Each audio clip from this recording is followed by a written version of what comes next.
Well, it's a Saturday morning, and that means it's time for another edition of Saturday with Seniors. I'm Kevin Thomas, and, well, I got Gabe joining me, too. Hey, Kevin, how's it going? And we also got the Biddisons joining us here, too. That's right. We are, you're going to be handling the show. That's you know right. the Biddisons quite well. I've known them for many years. They're good people. My hands are super full, and I know them, too. They're super good people. So before we start the show, though, we do want to thank our sponsor, right? Hemingway General Contractor. That's right. I know it feels like the winter won't let go, but, when we're thinking ahead about cold temperatures, they won't be troublesome if you've got one of their new Luxair furnaces installed by Hemingway General Contractor. They are 95% efficient, Kevin. You know that. I don't have to tell you that. Well, I got it right in front of me on paper. Yeah, but for dudes like me, that translates to meaning that gas savings. A You're lot gonna of spend less furnaces on your out gas. there now, older ones are 80-something%. So Right. you're wasting a lot less electricity or energy, I should That's say. right. That's right. Right. Plus, they come with the best warranty around. Luxair offers a 10-year parts and labor warranty, and Hemingway's includes that in your furnace package for free. Absolutely. Well, I'm going to get out of this seat, let you take over, and let the Biddisons take my seat. Here we go. On KC 101. We are here with Larry and Barbara Biddison of Wellsboro, Pennsylvania. How are you both doing? Good morning. Quite well, thank you. Yes, very fine. Oh, well, thank you for agreeing to come up and be on Saturdays with Seniors. And we're going to just get to know you, especially the folks who don't know you in person, although you're as Most a couple. people do. I was going to say, you're a well-known power couple. I see you at almost every event, in the county. But let's start with you, Barbara. Let's just get some background. Where were you born? Where are you from? Tell us a little bit about the young Barbara Biddison. Well, I was born in Duluth, Minnesota, which is probably the coldest place in the world. I'm not colder sure. than Tioga County? Yeah, my parents were there, and both sets of grandparents were there. Okay, so you're third generation Minnesotan. Yes, so I guess that would also make me a third generation Swede, because one set of grandparents, both of them came to this country from Sweden. My grandmother always said, Nana, always said she came over on the boat. Ah, the boat. Yes, and they met in Minnesota. Ah, okay. They came separately from Sweden and met in Minnesota and settled there. Did your family speak Swedish in the household? Not my family, no. Okay. No, my mother was an only. I'm an only, so there weren't a whole lot of us. My dad had one sister. So when I was 13, my family decided to take a trip all around the whole western part of the United States and settle where they wanted to move to, and we moved to South Texas. That's quite a difference from And at Minnesota. age 13, Christmas in South Texas with 90 degrees was, you can't fool me, this is not Christmas.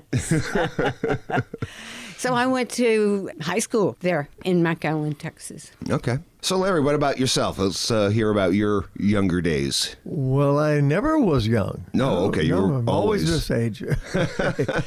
My parents were from the north, Indiana and Ohio, but they met in Texas, very near where Barbara ended up, down in the tip of Texas. And I was in the middle of the Depression, and I was born there. And during the war, the war is the World War II, we moved. Our family moved all over to try to find work. And then when the war came, by then we were back in Indiana. We lived in Florida. Anyway, at the end of the war, they moved back to where I was born, and we stayed there. Went to school there from fourth grade on, and then went to college there. And I'll just say that Barbara and I met at Texas A&I, which is now Texas A&M at Kingsville, on the King Ranch. That was the biggest ranch in the world. Was that like a school event at the ranch, or? Well, they had a program in animal husbandry and all that, but it was arts. So I was in the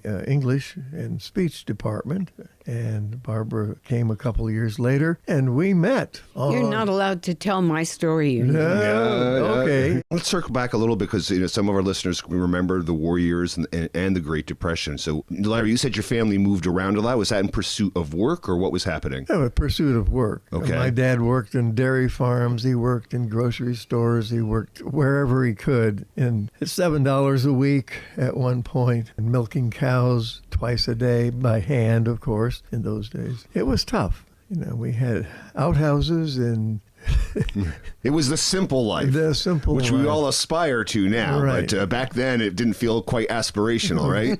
Of course, I was in the first grade when the war began in Pearl Harbor. I have vivid memories of lots of things. Of course, radio was how we heard about the war. And what about you, Barbara? What were those years like for your family leading up into the war? Well, the move to Texas, I'm not really sure what the initial reason for that was. My dad was manager of the Florsheim shoe store in Duluth. And for some reason, they decided to move away from Duluth, and we took a trip all the way from Duluth way down to Texas, where one set of grandparents already had a second home. And then out to the West Coast and looped around through Montana and all of that and back to Duluth. And for some reason, which I still don't know really, except that it's near where my grandparents had a home. We moved to South Texas, to McAllen first, and then to Edinburgh. And they had a franchise for something that was called Whirl-a-Whip. And all they sold was ice cream, and we opened a branch of whatever you called it then. And my dad found work as a salesman again, and my mother was at the ice cream store, and I went to high school there. I see. And I always have to laugh these days when I keep hearing about, and he was the first one in his family to go to college. And I'm thinking, nobody said that about people my age. Right. A lot of us were the first ones in our family to go to college. My dad went through 10th grade and my mother finished high school. I mean, and the fact that I went to college was probably because of my grandparents who were able to help somewhat financially. But anyway. Was there any controversy about sending a woman to college? No. No, they were like, girls go to college, no. boys go to work? Well, actually, in high school, my main interest in the arts was debate. Oh. And my debate partner and I were also friends, but we were pretty darn good. And Texas had and may still have an interscholastic league where you start out at the local level and you go to regional and you get to state and all that sort of thing. So we went through that whole thing. My debate topic had to do with that the government should support higher education for everybody. And anyway, my partner and I in high school went through all the levels and ended up with second place in state, which was pretty darn impressive. Yeah, at that the is time. actually. I remember watching the interscholastic debate contest on television. When I was a young boy, they used to have the high schools come in and they would debate each other. And, Yeah, so that's yeah. still a thing that's going on. Yeah, they still have an interscholastic league, I think, in Texas, as far as I know. But and it was writing, it was speaking, it was all kinds of things. So I went off to Texas A&I thinking that perhaps I could pursue something like that. And they didn't have a debate program there, of course. So somehow I got wind that there was a theater program there, and there were auditions one night. So I was 17 when I started there. Anyway, so I decided, well, I'll just go to this audition and see what that's about. And it was for a Shakespeare play, and that's where I met Larry. Nice. Oh, So Larry. that comes full circle for you. There we go. So first of all, what part were you trying to get? I had no clue. Was Shakespeare something you were familiar with at that point? Or were you just like, We had a pretty good English program at McAllen High, but I didn't know anything. I just thought, well, this is the closest thing to speech that I can. I really don't remember what my thinking was. Okay, well. But I went and ended up being cast as, I think, what I ended up calling a bubble dancer or something like that, in a Shakespeare, I'll walk on and Spear walk carrier, off. they used to call them for the extras in Shakespeare. Yeah. Yeah. All right. Well, Larry, this is a good time to bring you on in. So tell us about the decision to go to school, how your family felt about that, and how you ended up in auditions. Well, my father had a grocery store in a town about the size of Stony Fork. Stony Fork store there is actually a hopping place. Right, but the town was about 500 and mostly poor people, farmers and workers, and we had the only store, and my mother was the first postmaster, not mistress, of a fourth-class post office in the back of the store. So I grew up, I really envied my high school friends who had real jobs, who worked outside, even tough jobs, because I had to work for my dad. Anyway, I grew up in a store, but I did learn how to cut meat in the meat market. I knew how to do all sorts of things because the general store had everything from hardware to shoes and groceries and candy and everything. Well, anyway, I was in plays in high school, and I knew I was going to college, but I wasn't sure where I'd go. I ended up at Texas A&I, and that was 100 miles from where we lived. And where she lived from where I lived was 50 miles. So we didn't know each other before we went to college. So I went directly into trying out for plays, and our college had annual Shakespeare play always in the fall, and thousands of kids came to those shows. My first year, I was in Macbeth, and the second year, I was in Taming of the Shrew. I had leads all the time. Sure. Well, you're a handsome fellow. That makes sense. But let me ask you a question, because this is something that touches on my own life. So, grew up in a small town running a grocery store. You were smart in high school. I'm now looking at Barbara for the folks at home. What was it like when you encountered theater? And I'm going to make an assumption that happened at college. Maybe I'm wrong on that one. I know you both well enough to know that theater is important to you. So what was the aha moment for you? I'll start with Larry. Well, the love of being on stage was in high school, and that just carried over. And then to continue that in college and to be fortunate to be cast, I was Petruchio, I was Brutus, I was Hamlet in my senior year. And it was a wonderful program. Lots of good, talented people and good directors, and learned all this stuff about stagecraft. The one director got me a summer scholarship to go to the Little Theater of the Rockies in Greeley between my sophomore and senior year. And while there, I wrote not a Dear John letter, but a Dear Betsy letter. Hold on. Who's Betsy? Well, she was someone I was with back at A&I. But I said, I'm not going to continue this. I have other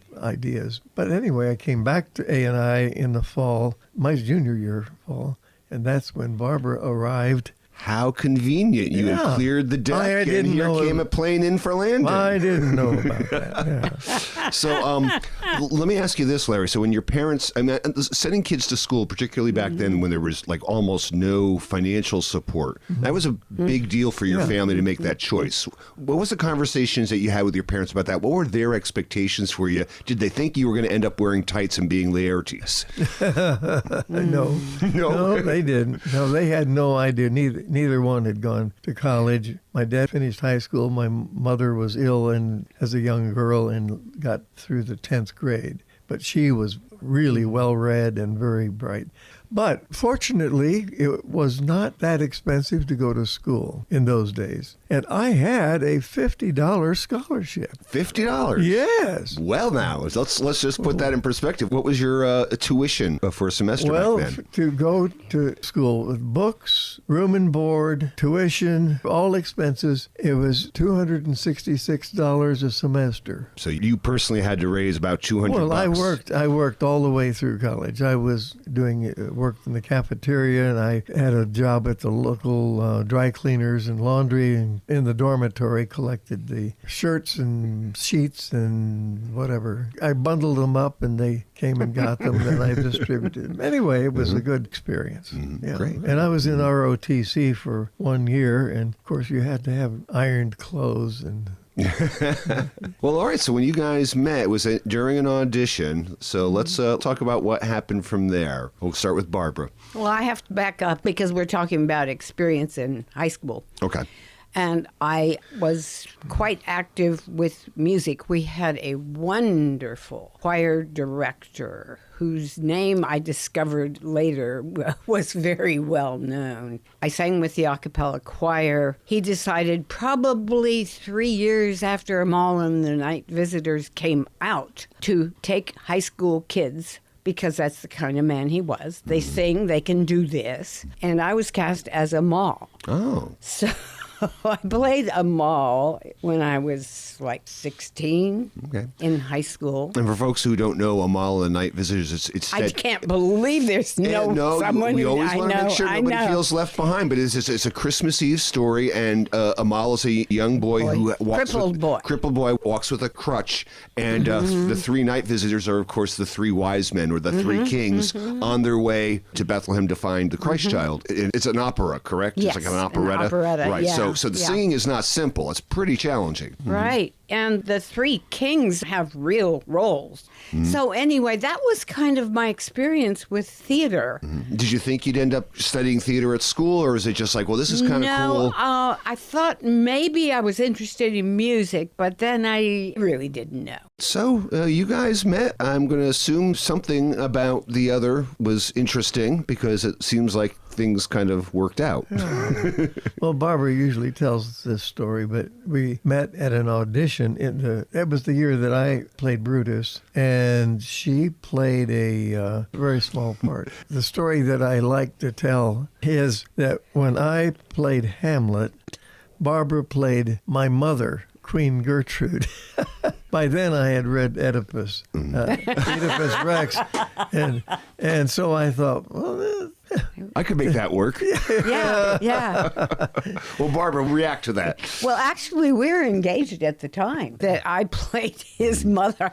I guess I quickly went from small roles to some major roles at Texas A&I as well. And I found that I really liked theater and liked acting and all that kind of thing. So I was perfectly happy to continue in that vein. I think we both ended up with the same kind of degree, but I know I ended up with a degree with a major in speech, a major in English, and a major in education. Oh, my goodness. And Was the thought the then that- education deal was that you could teach grades kindergarten through 12th grade for a lifetime. And I'm still thinking I might go back in Texas. Wow, okay. I might go back someday and pick up on kindergarten. I don't know. So, but the thrust of your education was to prepare you perhaps for a career in education. That was kind of what they were thinking for you, correct? Probably. Okay. Yeah. Okay. Yeah. I think we both did the same thing. Anyway, we got married after my sophomore year. So I still had that much to go. So a and couple I years. did. In the meantime, our firstborn came along, and I was student teaching with the most wonderful female student teacher in the junior high levels. I loved the kids. It was the most wonderful teaching experience anyone could possibly have. And by the time we were done there, in the evaluations, the only thing they had to say bad, what the students had to say in an uncomplimentary way for me, was she always wears the same clothes. And of course, I was by then like 4 or 5 months pregnant for Mike, and I didn't have very many things that This is what fit fits. me. But you weren't allowed to be pregnant and be teaching in those days. Right. Of course, my student teacher advisor knew that. But it turned out that by the end of that and the following summer, and picking up another 6 credits, that I finished my degree. And he was born in April. So There you- Larry spent part of the summer babysitting this child while I finished the last 6 credits. So you just got in under the wire, huh? Yeah. While Barbara was doing her student teaching, I taught 3 years at King High English. And my degree was English, and I applied for graduate school and went to LSU in Baton Rouge, Louisiana. Let's start with the launch of your professional life. All the degrees are in place, and you are ready to start your professional life. You were both teaching, right? Yeah. at Yeah, that point. half-time teaching, half-time going to grad school. Yeah. Right. We both had assistantships. Barbara worked in a library, and I worked in teaching at LSU for 2 years during my master's degree. After that, I taught at Lamar Tech in Beaumont, Texas for 3 years, and then came back to Louisiana for 4 more years and have my PhD in English. At the end of that time, I applied for all sorts of places, and a colleague of mine in graduate school got a job at Mansfield State College, and he recommended that I apply. So I did, and interviewed in New York City. Modern Language Association has a big convention every year. So we went to New York City. I interviewed for several colleges, and Mansfield offered a job. And one of the reasons I considered this is that my mother's family was from Pennsylvania, from Lancaster County. And I thought, I don't know where Mansfield is from that, but it still would be right there, and I'd be part of my family connection. So I think we're going to have to pick up this conversation again next time. But remember, if you're in the market for a new furnace, call Alan or Brian at Hemingway's and learn more about Luxair furnaces. The financing options are available, and not only do they sell and install furnaces, but they service any and all furnaces, and they have parts on hands for repair. So call or text Hemingway General Contractor 662-6997. That's 570-662-6997. All right. Thanks, Gabe. You did a great job on the show, by the way. And thank you to Larry and Barb Biddison, too. Appreciate it. And by the way, if you missed any of these shows, I'll also mention here, go to our YouTube channel. You can go to YouTube and search KC101 Hometown Country. You'll find all these old programs on them. They're so fascinating. That's right. They are. I love that.